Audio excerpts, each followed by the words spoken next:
TTD కల్తీ నెయ్యి కేసులో కీలక పరిణామం చోటు చేసుకుంది. కేసు విచారణ చేస్తున్న సిట్ అధికారులు కీలక వ్యక్తిని అరెస్ట్ చేశారు. సుప్రీం ఆదేశాల మేరకు కేసు విచారణ చేపట్టిన అధికారులు ఇప్పటికే పలువురు నెయ్యి కంపెనీల ప్రతినిధులను అరెస్ట్ చేశారు. సరఫరాపైన పూర్తి సమాచారం సేకరించారు.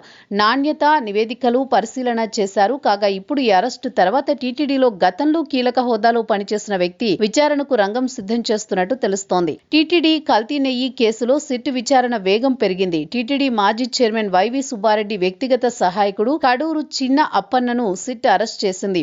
రుయా వైద్య పరీక్షల అనంతరం నెల్లూరు ఏసీబీ కోర్టుకు తరలించింది. ఇప్పటి వరకు ఈ కేసులో రాజకీయ నేపథ్యం ఉన్న తొలి అరెస్టు ఇదే. చిన్న అప్పన్నది విజయనగరం జిల్లా తెర్లాం మండలం పాముల వలస.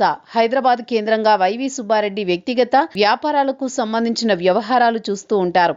టీటీడీకి కల్తీ నెయ్యి సరఫరా వ్యవహారంలో అప్పన్నపై సిట్ పూర్తి దర్యాప్తు చేసింది. గత జూన్ 4వ తేదీన చిన్న అప్పన్నను తిరుపతిలోని సిట్ కార్యాలయానికి పిలిపించి విషయంపై విచారించింది.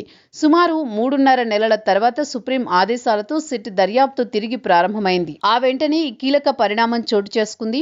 విచారణ నిమిత్తం దర్యాప్తు అధికారులు బుధవారం తిరుపతి సిట్ కార్యాలయానికి చిన్న అప్పన్నను పిలిపించారు. హైదరాబాద్, విశాఖ సిబిఐ కార్యాలయాల నుంచి వచ్చిన 3 డీఎస్పీలు, 3 సిఐలు విచారణలో పాల్గొన్నారు. విచారణ అనంతరం చిన్న అప్పన్నను అరెస్ట్ చేశారు. రిమాండ్ రిపోర్ట్లో అతన్ని A24 గా పేర్కొన్నారు. చిన్న అప్పన్న అరెస్టుతో తదుపరి వైవి సుబ్బారెడ్డికి సైతం నోటీసులు జారీ చేసి విచారించే అవకాశం ఉంది. కేసు దర్యాప్తు మరింత కీలక మలుపు తీసుకునే అవకాశం కనిపిస్తోంది. ఇక నుంచి ఈ కేసులో కీలక వ్యక్తుల విచారణ అవసరానికి అనుగుణంగా అరెస్టులుంటాయనే అభిప్రాయాలు వ్యక్తమవుతున్నాయి.